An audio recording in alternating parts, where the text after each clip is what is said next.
Saludos amigos, gracias por la amabilidad de la compañía. Soy Cristino del Castillo y este es su programa A Quemarropa. La República Dominicana debe observar detenidamente cómo es que la comunidad internacional está manejando el tema de la crisis humanitaria de Afganistán. El problema de esa gran estampida de afganos hacia el exterior. ¿Cómo es que eso se está manejando? ¿Qué es lo que se ha estado discutiendo? ¿Cuáles salidas, cuáles fórmulas para afrontar esa situación? Yo digo eso porque nosotros tenemos una realidad. Nosotros tenemos ahí al lado nuestro propio Afganistán. Y tenemos también a unos talibanes que son esas pandillas que asolan el territorio haitiano. Digo que hay que prestarle atención porque ayer se celebró la reunión del G7. Al término de la reunión de los 7 países más desarrollados del mundo, el tema era precisamente esa crisis que se está viviendo en Afganistán. Un alto ejecutivo europeo declaró que a nivel de la Unión Europea lamentablemente no hay acuerdo con respecto a cómo gestionar esta cuestión y la cantidad de refugiados que puede recibir cada quien, porque hay resistencia. Y la decisión de ellos es que este sea un asunto que manejen los países fronterizos. Y específicamente mencionaron Irán, Pakistán y los países de Asia Central, vecinos de Afganistán. Como nosotros nos negamos a recibir a los refugiados afganos, que los reciban los vecinos. Una decisión que están tomando los que crearon el problema. Porque Estados Unidos con todos sus aliados han demostrado que son rapiditos a la hora de tomar decisiones, eficientes cuando se trata de desarticular, desmembrar, destruir, bombardear, crear problemas graves, y muy irresponsables cuando se trata de reconstruir, cuando se trata de desarrollar, cuando se trata de reparar, cuando se trata de invertir para el desarrollo. Entonces ahí le sacan el cuerpo a los problemas. Y es lo que están haciendo en el caso de Afganistán. Estados Unidos anda por el mundo entero pidiéndole ayuda a sus socios, a sus amigos, para que reciban algunos miles de refugiados afganos. Ya varios países latinoamericanos, Colombia, Costa Rica, México también dio su anuencia, han decidido darle un espaldarazo a Estados Unidos en este problema. Hay otros países en Oriente Medio que ya también pues han convenido en recibir refugiados. Algunos países europeos han estado en disposición, obviamente porque son parte de todo esto. El caso de Gran Bretaña, que a pesar de que ha sido muy renuente con ese tema, en virtud del protagonismo que ha tenido en Afganistán, no le ha quedado de otra que consentir, aceptar, recibir su correspondiente cuota. Y así es como se maneja el tema de las consecuencias de los desastres que ellos ocasionan. Recuerden el año 2015, cuando como consecuencia de todo el desastre que crearon en Oriente Medio, hay que ver, busquen las fotografías en internet para que ustedes vean las ciudades sirias repletas de patrimonios de la humanidad, monumentos que de alguna forma recrean el pasado de ese pueblo, todo reducido a escombros. Un país que tenía unos estándares de vida dentro del mundo subdesarrollado bastante aceptables, reducido literalmente a escombros, con millones de refugiados en el mundo entero. Lo mismo que Libia, que era un ejemplo. Es cierto que tenía un individuo al frente que se manejaba en la forma en que todo el mundo conoce. Sin embargo, ese pueblo tenía resueltos sus problemas fundamentales de salud, de educación, de vivienda. Y destruyeron ese país sin tener una solución a ningún problema cuando ya Gaddafi había sido aceptado por la comunidad internacional. Ordenaron un bombardeo irresponsable y después se marcharon de ahí y dejaron un pueblo en ruina y en una guerra que todavía no termina. Y entonces Libia se ha convertido en el escenario de una tremenda disputa internacional, porque como es un país rico en petróleo y gas, pues hay ahí un montón de países que se están peleando por el control de eso.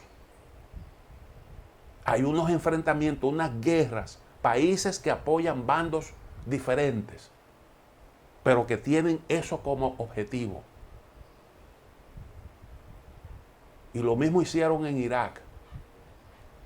En el caso de América Latina, lo que nosotros hemos visto es que Centroamérica lo llenaron de conflicto. Llenaron a Centroamérica de conflicto. Cuando triunfó la revolución sandinista, que derrocó a Somoza, a la dictadura somocista del poder, entonces le organizaron la contra.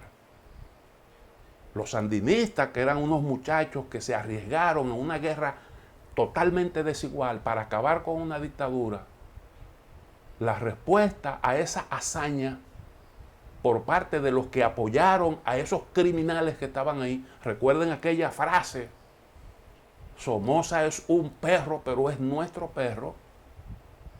Entonces le organizaron lo que nunca le organizaron a Somoza: un ejército para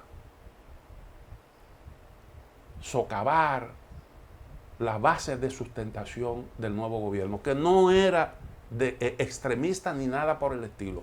Recuerden que la primera propuesta de los triunfadores en esa guerra fue llevar a la presidencia del país a Violeta Barrios de Chamorro. Violeta Barrios de Chamorro, que era la esposa de Pedro Joaquín Chamorro, director del principal periódico del país, asesinado por la dictadura. Ese fue uno de los principales detonantes del conflicto. El asunto es que le organizaron una guerra que dificultó el progreso de ese país durante años, provocó un montón de muertes, destrucción, y entonces ese país pues fue acumulando problemas. Lo mismo ocurrió en El Salvador, un montón de años de guerra, porque había un pueblo que quería simple y llanamente un poco más de justicia en la distribución de todo lo que había para poseer en ese pequeño territorio, en donde unas cuantas familias, 3 o 4 familias, eran dueños de casi la totalidad de la tierra productiva. Y sin embargo, esa sed de justicia fue aplastada a bombazo limpio. Y lo mismo ocurrió en los demás países centroamericanos, Guatemala, Honduras. Y ahora, como consecuencia de todos los problemas que se acumularon ahí en esa zona, hay unos flujos migratorios porque definitivamente hay una serie de secuelas de aquellos enfrentamientos, como el caso de El Salvador con las maras salvatruchas. Son países que se tornaron difíciles de vivir y entonces quieren frenar los flujos migratorios, que es una consecuencia de eso que ellos provocaron, sobre la base de presión y haciendo expedientes y acusando gente. Vamos a hacer una pequeña pausa y continuamos con el tema.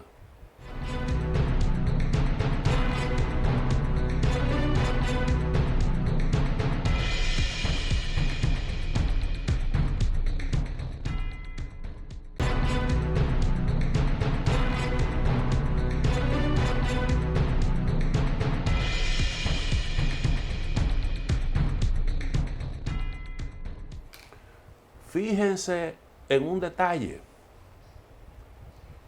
Cuba, 60 años de bloqueo. Usted puede decir lo que quiera sobre el régimen cubano, pero la historia usted no la puede cambiar. Lo que ocurrió en Cuba fue una consecuencia de una serie de injusticias que promovieron los que hoy son, como decía Fidel Castro, los campeones de la defensa de los derechos humanos. Han sometido a ese pueblo, después que luchó por quitarse de encima una dictadura, lo han sometido a un tremendo bloqueo durante 60 años. Y ahí está ese pueblo. De un momento a otro ellos deciden, bueno, aquí sencillamente tenemos que buscarle una solución a este problema porque nosotros no aguantamos más. El coronavirus, el problema de la falta de medicamentos, los apagones, en un momento en el que Cuba tiene dificultades diversas, asuntos que todos nosotros conocemos. Hay una situación difícil, complicada, indiscutiblemente. Entonces, cuando los cubanos que han sido sometidos a esas presiones para que ellos entonces se rebelen contra el régimen, cuando comienzan a protestar, lo primero que le dicen, eso que los han estado estimulando, es: para acá no vengan, porque los vamos a devolver. Pero resulta que durante mucho tiempo, cuando la Revolución Cubana se entendía que estaba sólidamente asentada, habían unos planes y una política de recibir a todo el que llegara y tocara tierra. Ya ese era no deportable, automáticamente, una manera de estimular los flujos migratorios. Hubo un momento en el que, bueno, Fidel Castro dijo, bueno, pues, si ustedes lo que quieren es que haya una salida masiva de cubanos hacia Miami, pues perfecto, estamos de acuerdo, vamos a facilitar eso. Todo el que se quiera ir, que se vaya. Y vaciaron las cárceles. Vaciaron las cárceles. Y entonces, bueno, mandaron a esos presidiarios como balseros para Miami. Estados Unidos recibió una gran lección. Y así es como se ha manejado este problema. Yo digo que nosotros tenemos que tomar nota porque yo no sé si a República Dominicana le han pedido algún tipo de colaboración para que reciba ciudadanos afganos. No sé. No lo dudo. Porque por ahí anda Estados Unidos pidiéndole a todo el que ellos entienden que es amigo una colaboración en ese sentido. Ya a República Dominicana le habían hecho una petición a Joaquín Balaguer, siendo presidente de la República, cuando, como consecuencia de una imprudencia cometida por Naciones Unidas, que le impuso sanciones a un país como Haití, le impuso sanciones a un país como Haití. La gente salió huyendo. ¿Y para dónde cogió? Para distintos destinos, incluyendo para Miami. Pero Estados Unidos interceptó todas esas embarcaciones y quería que República Dominicana recibiera a esos haitianos en campamentos. Balaguer le dijo que no. Balaguer le dijo que no, y eso le costó tiempo después, 2 años de poder a Joaquín Balaguer, porque los norteamericanos nunca le perdonaron esa. Ellos tuvieron que habilitar una parte de las bases de Guantánamo para meter ahí a los haitianos, y también lo llevaron a otra parte, al territorio de Panamá. Hay que recordar eso. Finalmente recibieron una cantidad y Donald Trump los quería, ya unos años después, lo quería deportar. A eso se sumaron también lo del terremoto. Había unos 60,000 y Donald Trump lo quería deportar a todos. Están protegidos por una decisión de un juez que ha suspendido la deportación, y eso se ha venido prorrogando. Todavía está por verse cuál será la suerte final de esos 60,000 haitianos. Y así es como se manejan estas cosas. Ahí hay un problema gravísimo en Haití, que todo este asunto de Afganistán un poco ha desviado la atención de una gran tragedia, de una gran desgracia que están sufriendo hoy los haitianos. Hay un trabajo que publica una ciudadana haitiana. Déjenme ver si yo localizo esto. Esa fue una publicación que hizo hace un par de días en el periódico New York Times, y en ese trabajo se aborda precisamente el problema migratorio, el problema de la ayuda. No lo localizo ahora, pero es una ciudadana haitiana que es apellido Montaz. ¿Cómo salir del ciclo de desastres mal gestionados en Haití? Fue un trabajo publicado el pasado 23 de agosto. El pasado 23 de agosto. El nombre es Michelle Montaz.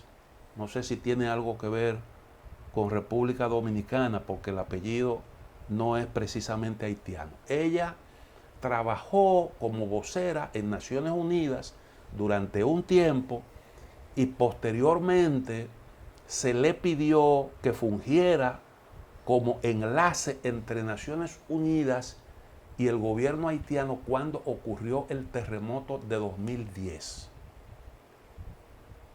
Y ella cuenta cómo se gestionó esa ayuda y la califica eso como un verdadero desastre. Y aporta un dato. Dice que Cruz Roja recaudó para la construcción de viviendas $500 millones, y que el grueso de esos fondos los destinó a gastos de la propia organización, y que construyó en Haití 6 viviendas. Yo creo que no hay que decir más nada. Está claro. Y así fue como se manejó eso, con un nivel tremendo de irresponsabilidad. Por esos que iban a prestar ayuda, que iban a canalizar donaciones, ayuda generosa, los que eran los intermediarios y los que recibían también la ayuda ya, que se repartieron una buena parte de lo que llegó. Eso está ocurriendo y se suma, eso está ocurriendo hoy, y a ese problema se suman también las dificultades, porque en Haití no hay sencillamente gobierno que pueda de forma ágil, eficiente, atender a la gente que está padeciendo, que está viviendo una tremenda desgracia. Y por eso esta señora Montaz concluye en que hay que apoyarse en las organizaciones no gubernamentales. Eso es lo que ha venido haciendo desde hace mucho tiempo la comunidad internacional. Que sencillamente, como no hay instituciones funcionales, se apoyan en organizaciones no gubernamentales. Y Haití no desarrolla instituciones porque las instituciones son débiles, se desconocen, nunca se desarrollan.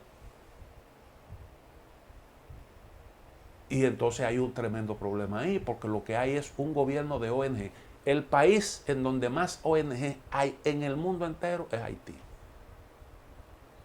Y ahí se ha estado incubando una situación en el vecino país altamente preocupante, altamente peligrosa. En un momento en el que miren cómo están los distintos países agobiados por el tema de los refugiados y cómo le sacan el cuerpo a todo eso. ¿Qué le esperaría a la República Dominicana si se produjera una situación, eso a lo que nosotros tanto hemos temido? Nos van a dejar literalmente solos. Por eso es que nosotros tenemos que organizarnos. Los que tienen toda esa sensibilidad y los que tanto gustan de alabar a eso que eufemísticamente denominamos comunidad internacional, tienen que prestarle atención a todo eso. El pueblo dominicano tiene que prestarle atención a eso. Porque nosotros no estamos exentos, nosotros tenemos, como decía, nuestro propio Afganistán ahí al lado. Vamos a hacer la segunda pausa, retornamos en breve.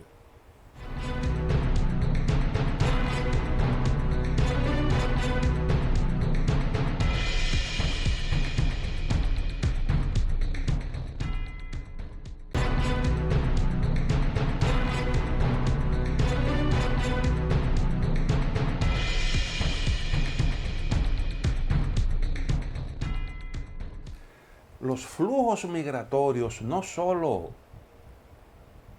se constituyen en una carga para los países, sino que al mismo tiempo son factores generadores de conflictos políticos.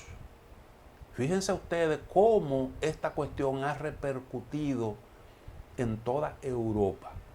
Mucha gente inconforme, porque sabe perfectamente que esos flujos de cientos de miles de refugiados son el producto de políticas fallidas que se llevan a cabo con fondos públicos, con los propios dineros de los contribuyentes, a los que le niegan mejores servicios de salud, mejor acceso a la educación, y se gasta un dineral en aventuras de ese tipo. Y como consecuencia de aventuras fallidas, de esfuerzos fallidos, entonces reciben como recompensa un montón de damnificados. Damnificados de sus propias políticas. ¿Y cómo no hacer un esfuerzo? ¿Cómo no recibir a esa gente que salieron huyendo de sus propios países como consecuencia de esa irresponsabilidad? Pero el contribuyente, el ciudadano que ve todo eso, dice, hay que buscar una solución a este problema. Pero ocurre en muchos casos que hay una complicidad de la clase política mandante. Y entonces el elector no tiene forma de quitarse esas políticas irracionales, irresponsables de encima.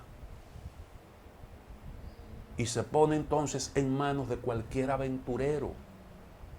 Por eso usted ve por ahí un montón de partidos de ultraderecha con un discurso alocado que van cogiendo fuerza, como el caso, por ejemplo, de Francia, en donde la oposición está representada por una señora que incluso llegó, lo hemos comentado aquí, a plantear el Frexit, la salida de Francia de la Unión Europea. Y ese es un problema que ha afectado a toda Europa, incluyendo a la propia Alemania. En Estados Unidos, Donald Trump es, en cierta medida, el producto de esos temores, porque él alentó eso con su discurso y eso le dio resultado y sigue latente en la sociedad estadounidense. Y todavía Estados Unidos no se quita de encima a Donald Trump, porque resulta, además de eso, además de que Trump todavía está por ahí, hábil para participar en política, hay un montón de trompitos por ahí. Porque eso no es, Donald Trump lo que hace es que refleja una realidad existente en la sociedad estadounidense. Bueno, se celebró la reunión del G7, como decía en el primer segmento de este programa. Son los 7 países más desarrollados del mundo. El tema no era si reconocer o no el gobierno talibán, era conocer la crisis, discutir la crisis de los refugiados. Obviamente que para el análisis de un asunto como este, no creo que fuera ese el escenario más adecuado. No es el escenario más adecuado. Y eso, que se lleve a la discusión este tema al seno del G7, lo único que refleja es el reconocimiento de que la responsabilidad de todo eso que está ocurriendo ahí es de los que se enfrascaron en la aventura con Estados Unidos a la cabeza.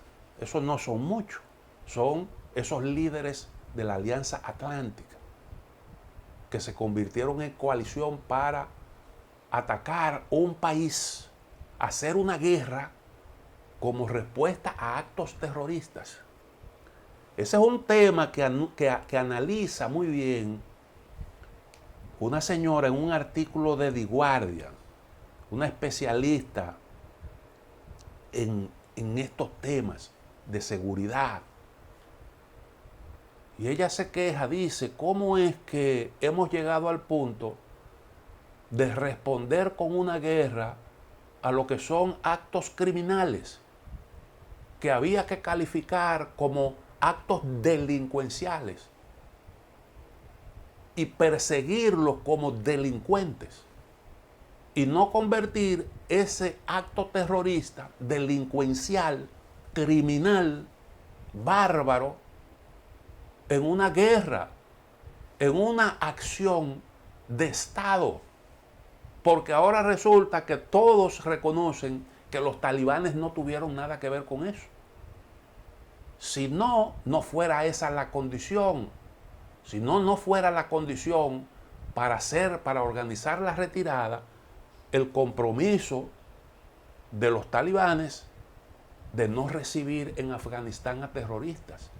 Ellos lo saben perfectamente, que los atentados del 11 de septiembre fueron la respuesta de esos grupos inconformes con el trato que le dio Estados Unidos y sus aliados, habiendo sido ellos parte importante de un proyecto que ellos dirigieron, que ellos estimularon, que ellos financiaron.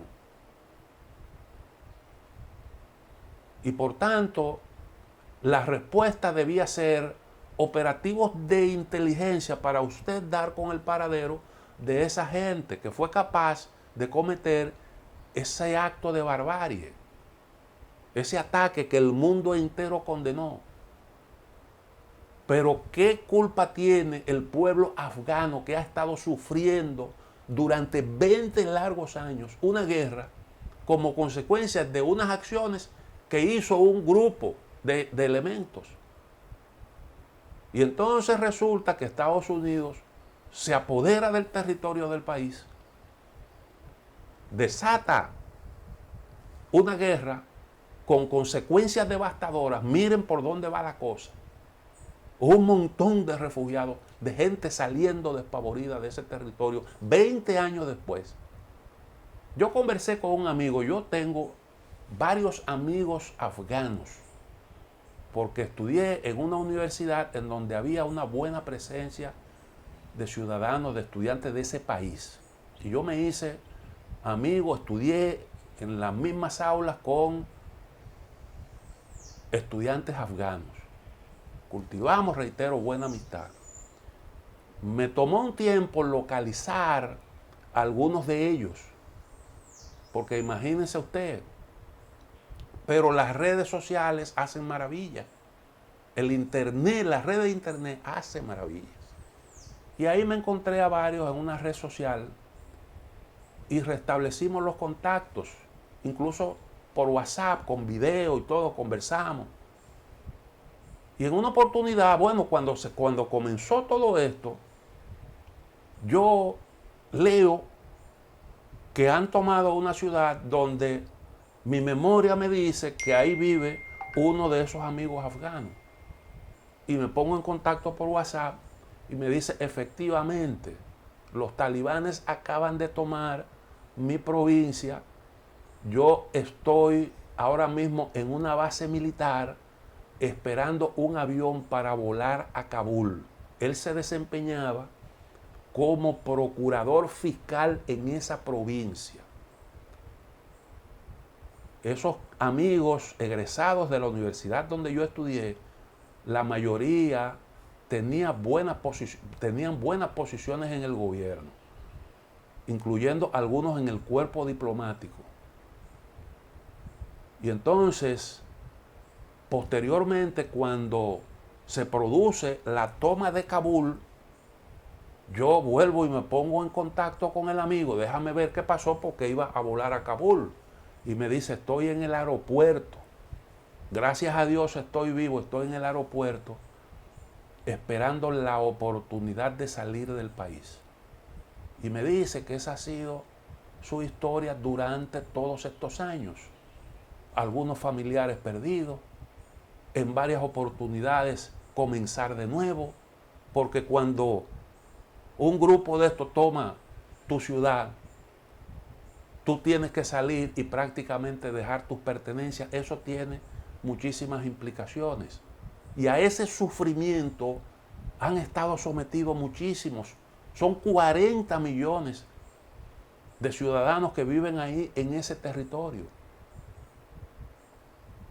Y entonces ese ciudadano, pues no sé finalmente cuál habrá sido su suerte, no lo he podido contactar de nuevo, pero me dijo la última vez que hablamos, por suerte estoy vivo y mi familia está bien. Para mí eso fue un alivio porque es una persona con la que cultivé buenas relaciones y me alegré muchísimo de que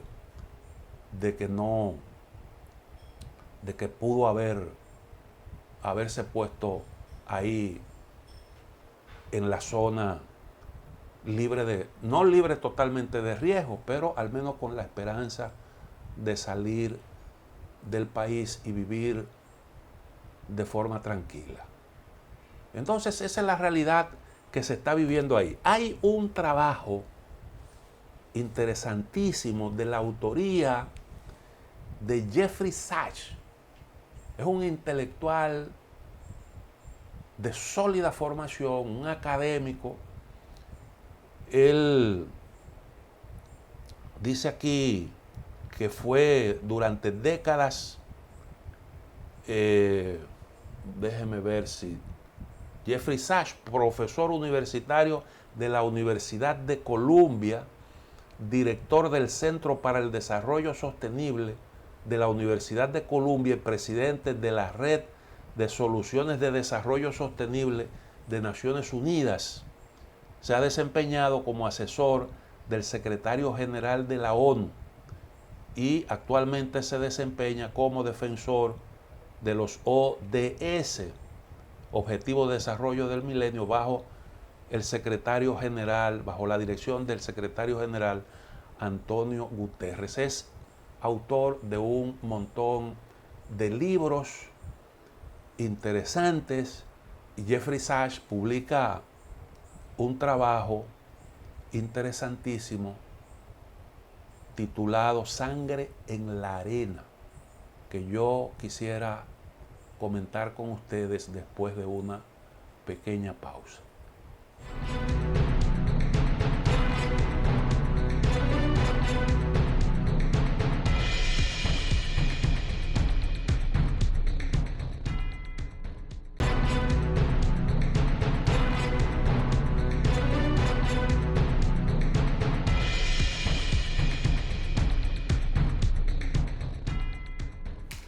Pues dice este académico estadounidense Jeffrey Sachs en el trabajo que les mencioné en el segmento anterior lo siguiente. Voy a leer unos cuantos párrafos porque me parece que es un enfoque realmente interesante. Dice: la magnitud del fracaso de Estados Unidos en Afganistán es asombrosa. No es un fracaso de los demócratas o republicanos, sino un fiasco permanente de la cultura política estadounidense que se refleja en la falta de interés de los legisladores estadounidenses en comprender las diferentes sociedades. Y es demasiado típico. Casi todas las intervenciones militares estadounidenses en el mundo en desarrollo se han deteriorado.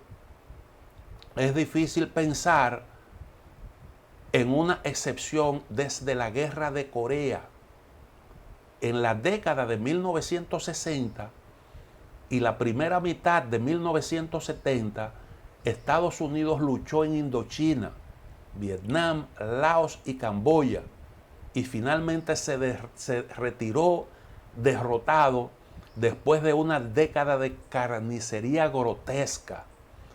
El presidente Lyndon Johnson, demócrata, y su sucesor, el republicano Richard Nixon, comparten la culpa.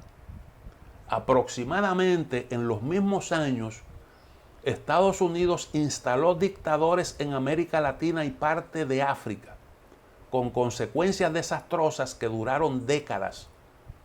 Piense en la dictadura de Mobutu Sese Seko en la República Democrática del Congo. Ese es el Mobutu Sese Seko que se hace llamar Kakungwendu Basabanga.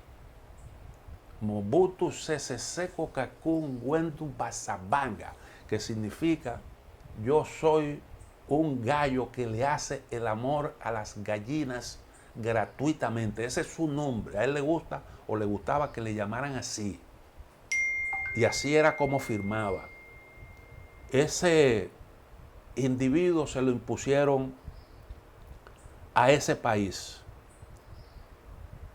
Y eso ocurrió después del asesinato de Patricio Lumumba, respaldado por la CIA a principios de 1961, o en la asesina junta militar del general Augusto Pinochet en Chile, después del derrocamiento de Salvador Allende, respaldado por Estados Unidos en 1973. Ese es un pasado como que para algunos no existe, como que para algunos no existe ese pasado.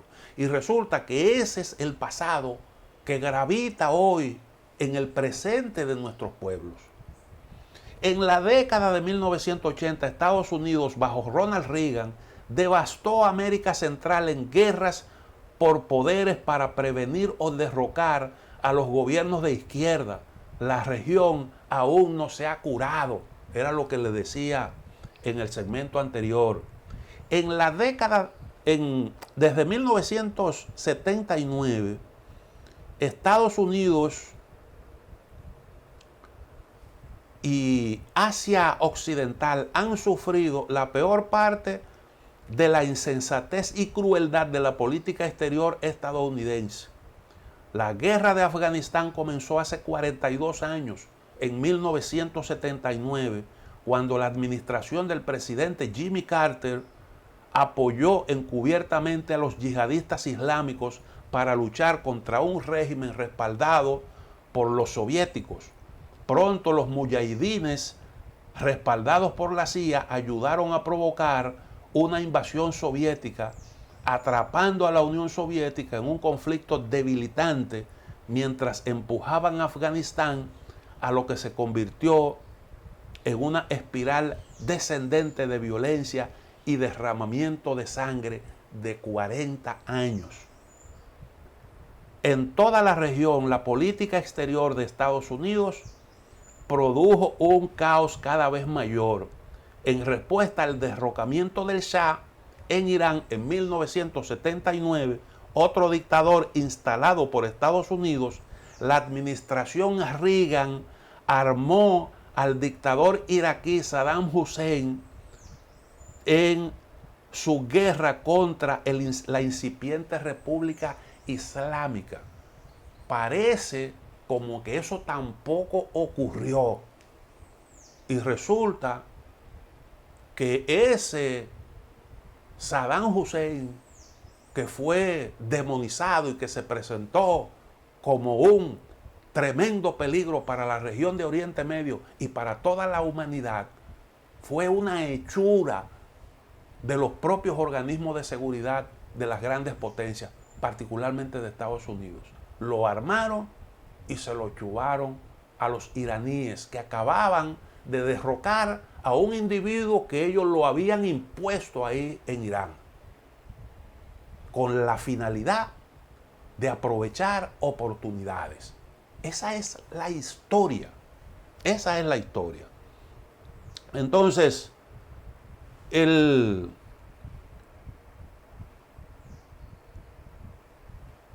la administración Reagan, dijimos que armó a Saddam Hussein en su guerra contra la República Islámica de Irán. Se produjo un derramamiento de sangre masivo y una guerra química respaldada por Estados Unidos. El sangriento episodio fue seguido por la invasión de Kuwait por parte de Saddam Hussein y luego por dos guerras del Golfo lideradas por Estados Unidos en 1990 y 2003. Esa invasión de Kuwait, nosotros aquí lo hemos señalado, fue la respuesta de Saddam Hussein a la negativa de Kuwait de pagarle lo que le habían prometido por la guerra, por su guerra contra Irán, los aportes que le habían prometido. Y él fue a cobrar esa deuda. Eso es lo que explica. Porque Saddam Hussein, y además de eso Saddam Hussein, recibió la anuencia. Y después Estados Unidos utilizó eso como pretexto para cobrarle a Kuwait por lo que no quería pagar y destruir esa columna de tanques cuando ya iban saliendo, de tanques iraquíes, cuando ya iban saliendo del territorio kuwaití. La última ronda de la tragedia afgana comenzó en el 2001, apenas un mes después de los ataques terroristas del 11 de septiembre. El presidente George W. Bush ordenó una invasión liderada por Estados Unidos para derrocar a los yihadistas islámicos que Estados Unidos había respaldado anteriormente. Esa decisión se tomó en menos de un mes, invadir un país que no conocían. Y como no conocían lo que había ahí, cometieron un montón de errores y el diablo le terminó saliendo. Porque hasta ahí llega la irresponsabilidad. Bueno, eso es un territorio agreste. Ahí no hay un enemigo que se le pueda parar para dar la pelea al poderoso ejército estadounidense y por tanto, dale para adelante. Y miren en qué ha terminado la cosa. Su sucesor demócrata, el presidente Barack Obama, no solo continuó la guerra y agregó más tropas, sino que también ordenó a la CIA que trabajara con Arabia Saudita para derrocar al presidente sirio Bashar al-Assad, lo que llevó a una cruel guerra civil en Siria que continúa hasta el día de hoy. Por si fuera poco, Obama ordenó a la OTAN derrocar al líder libio Muammar Gaddafi, incitando una década de estabilidad en ese país, y sus vecinos, incluyendo Mali, se ha visto desestabilizado por la influencia de combatientes y armas en Libia, Afganistán, Irak, Siria, Libia, en un tiempo récord, bombardeado, sembrando en esos territorios destrucción y muerte. Y en algunos casos, entonces se desentienden. Se han desentendido de la situación de Libia actualmente y ahora se están desentendiendo 20 años después de lo que está ocurriendo en Afganistán. Esos son los paladines de la defensa de los derechos humanos en el mundo. Esos son. Lo que estos casos tienen en común no es solo el fracaso de las políticas. Detrás de todos ellos está la creencia del establishment de la política exterior estadounidense de que la solución a cada desafío político es la intervención militar o la desestabilización respaldada por la CIA. Reitero, está escribiendo Jeffrey Sachs, un académico de la Universidad de Columbia. No es el secretario general de un partido político comunista por ahí. Esa creencia habla del absoluto desprecio de la élite de la política exterior de Estados Unidos hacia el deseo de otros países de escapar de la pobreza absoluta. Yo quiero avanzar un poco más. El trabajo es un poco largo, no me va a dar tiempo de compartirlo completo con ustedes. Hay unos párrafos aquí que son interesantes porque ofrecen cifras sobre los gastos que se han hecho ahí. Y si incluso una mirada superficial al gasto de Estados Unidos en Afganistán revela la estupidez de su política allí. Según un informe reciente del Inspector General Especial para la Reconstrucción de Afganistán, Estados Unidos invirtió aproximadamente 940.000 millones de dólares entre 2001 y 2021. Las cifras que se dan no son coincidentes. Yo cité el día pasado lo que decía la revista Forbes, que hablaba de un gasto de unos 2.3 billones de dólares, millones de millones. Sigue diciendo, este es el porqué. De esos 946.000 millones, en total 816.000 millones, o sea, el 86%, se destinaron a desembolsos militares para las tropas estadounidenses. Y el pueblo afgano vio poco de los 130.000 millones restantes, con 83.000 millones destinados a las fuerzas de seguridad afganas. Otros 10.000 millones aproximadamente se gastaron en operaciones de interdicción de drogas, mientras que 15.000 millones fueron para agencias estadounidenses que operan en Afganistán. Eso dejó escasos 21.000 millones de dólares en financiación de apoyo económico, entre comillas. Sin embargo, incluso gran parte de este gasto dejó poco o ningún desarrollo sobre el terreno. En resumen, menos del 2% del gasto estadounidense en Afganistán y probablemente mucho menos del 2% llegó al pueblo afgano en forma de infraestructura básica o servicio de reducción de pobreza. Estados Unidos pudo haber invertido en agua potable y saneamiento, edificios escolares, clínicas, conectividad digital, equipos agrícolas y extensión, programas de nutrición y muchos otros programas para sacar al país de las privaciones económicas. ¿Qué quiere decir esto? Quiere decir que todo ese dinero fue a parar a manos de las empresas, de los contratistas, de los suplidores de armas. Esos fueron los que se beneficiaron de todo eso. Afganistán se convirtió en un negocio para esos grupos, en un tremendo negocio. Esa es la pura realidad.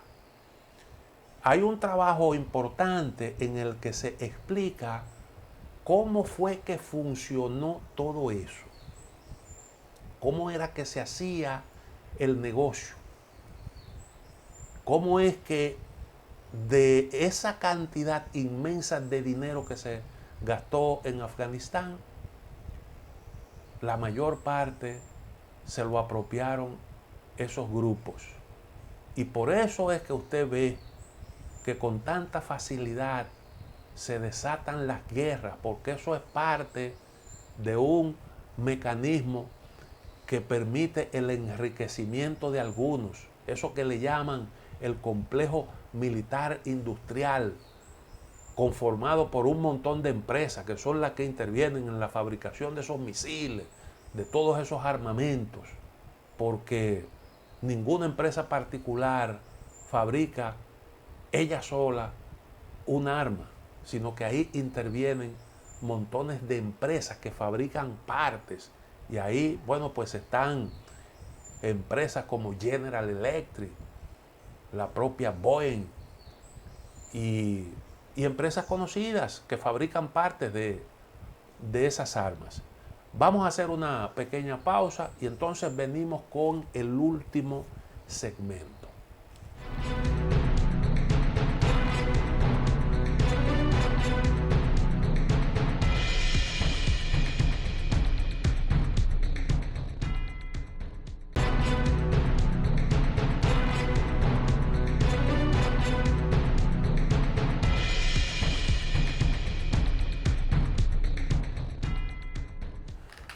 Jim O'Neill fue presidente de Goldman Sachs y además ministro del Tesoro del Reino Unido. Es miembro de la Comisión Paneuropea de Salud y Desarrollo Sostenible. Es un hombre que conoce muy bien el mundo de las finanzas, un gran economista. Publicó recientemente, el 18 de agosto, hace un par de días atrás, un interesantísimo trabajo titulado Los talibanes y el dólar. Nosotros hace un tiempecito aquí planteamos que este problema de la expansión de la economía china, su conversión en segunda economía a nivel mundial y su competencia con Estados Unidos por la primera posición como economía más desarrollada del mundo, actualmente líder en materia de comercio en el mundo, ese posicionamiento de alguna manera gravita en distintas áreas, incluyendo lo que tiene que ver con las monedas de cambio a nivel mundial. Hasta hace un tiempo, el yuan, el renminbi chino no estaba dentro de la canasta de monedas del Fondo Monetario Internacional. Ese fue un pleito que tuvieron que echar los chinos para que se incluyera eso ahí, que se reconociera la convertibilidad de la moneda china y que estuviera ahí en esa canasta junto con el dólar, la moneda japonesa, el euro. Y bueno, para eso tuvo China que hacer implementar algunas reformas que se le exigieron. China cumplió con esos requisitos, su moneda fue incluida ahí y de eso ya hace un tiempo la economía china ha seguido con su dinamismo. Hasta que se hicieron esas reformas, la economía china venía creciendo de forma sostenida durante mucho tiempo a un ritmo de un 10%. Cada vez que China crecía a un 10%, eso significaba en términos prácticos que se anexaba una especie de Argentina. Eso era el crecimiento del 10% al año implicaba algo parecido como si se le sumara a la economía china una Argentina. A partir de ahí, la economía se ralentizó un poco, pero ha sido una de las más dinámicas del mundo, con un crecimiento aproximado del 7%, que es un crecimiento excelente, muy bueno. Bueno, pues resulta que eso indiscutiblemente plantea la cuestión de la competencia de la moneda china con el dólar. Resulta que Estados Unidos ha inundado el mundo de dólares porque se gastó todo ese dinero en la guerra de Afganistán, en la guerra de Irak, en la guerra de Siria. Estamos hablando, yo he leído cálculos por ahí de hasta 6 billones de dólares, millones de millones, porque hay gente que cuando le hablan de billones entienden que se refieren al billón estadounidense, que es 1.000 millones. No, se trata de millones de millones. Millones de millones, el millón español. Y eso es mucho dinero. Pero ahora, además de eso, para la reactivación de la economía, para impulsar el dinamismo de la economía estadounidense, también hay unos planes billonarios. Lo que significa que, bueno, pues hay dólares, la maquinita se ha puesto a funcionar intensamente en todos estos años. Hay muchos dólares en el mundo y eso indiscutiblemente que tiene su significado. Entonces, dice este señor, en el medio siglo, desde que el presidente estadounidense Richard Nixon cerró el telón del sistema de Bretton Woods, el dólar estadounidense ha sido la moneda mundial dominante, en gran parte porque no había otros aspirantes al trono.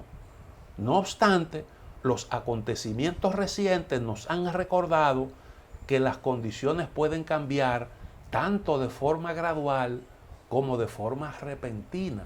Se está refiriendo precisamente a ese fenómeno y a la entrada en escena de China en la competencia por el primer lugar en cuanto a desarrollo económico.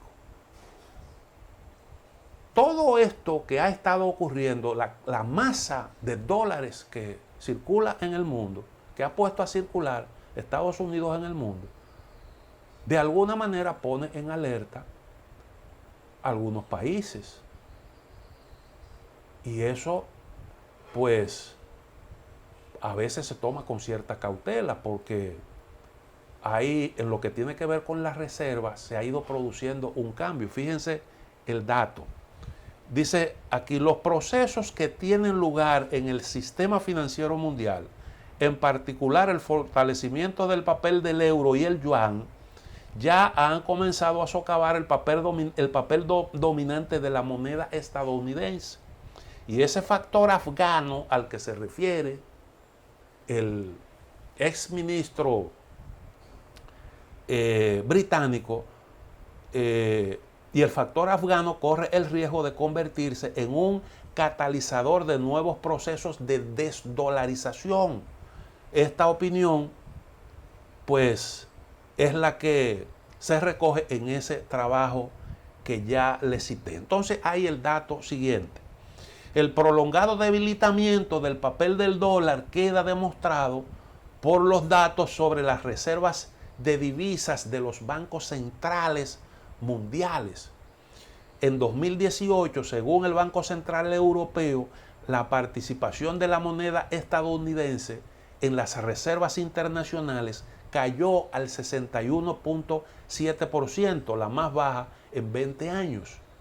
Y ya en 2020 cayó por debajo del 60% por primera vez desde 1995. Todo eso como consecuencia de este problema. Entonces, el factor afgano al que se refiere el exministro tiene que, de alguna forma incide, no porque Afganistán sea una economía importante, que no lo es, al contrario, es una economía, es un país pobre, pobrísimo, uno de los más pobres del planeta. El problema está en lo que puede ocurrir en términos psicológicos con el involucramiento de Estados Unidos en un nuevo conflicto que implique un gasto excesivo como ese que tuvo ese país en Afganistán. Y entonces eso puede tener una repercusión en la confianza en la moneda estadounidense. Y a veces hay fenómenos que ocurren, como él dice, de forma paulatina, a veces de forma abrupta. Pero ya este es un factor que está gravitando, que está pesando. Y Estados Unidos lo sabe. Por eso, Estados Unidos tiene que entrar en esa etapa de evitar ese tipo de sangría. Y en cierta medida eso influye en la decisión de retirarse de Afganistán, que es una especie de agujero negro que chupa y chupa. Yo creo que este es un aspecto interesante y uno de los principales enemigos que tiene Estados Unidos, esa posibilidad. Porque eso pudiera convertir, eso no va a ocurrir mañana, obviamente eso no va a ocurrir mañana, eso será un proceso gradual. La tendencia es a que se van colocando a la par monedas compitiendo unas con otras. El dólar seguirá siendo importante durante un buen tiempo, mucho tiempo, pero lo que ocurre es que va perdiendo terreno. Y en la medida que va perdiendo terreno, eso se refleja en la economía estadounidense y además de eso en sus posibilidades para hacer sus importaciones a sus anchas, como lo está haciendo actualmente, inundando de dinero sin respaldo el mundo entero. Eso es para los norteamericanos un asunto sumamente delicado. Y a eso llama la atención nada más y nada menos que este señor, que fue un alto ejecutivo de Goldman Sachs, presidente de ese banco de inversión, de los más importantes en el mundo. Y además, un exministro del Tesoro del Reino Unido de Gran Bretaña. Llegamos al final de A Quemarropa. Mañana, si Dios quiere, estaremos nuevamente con ustedes.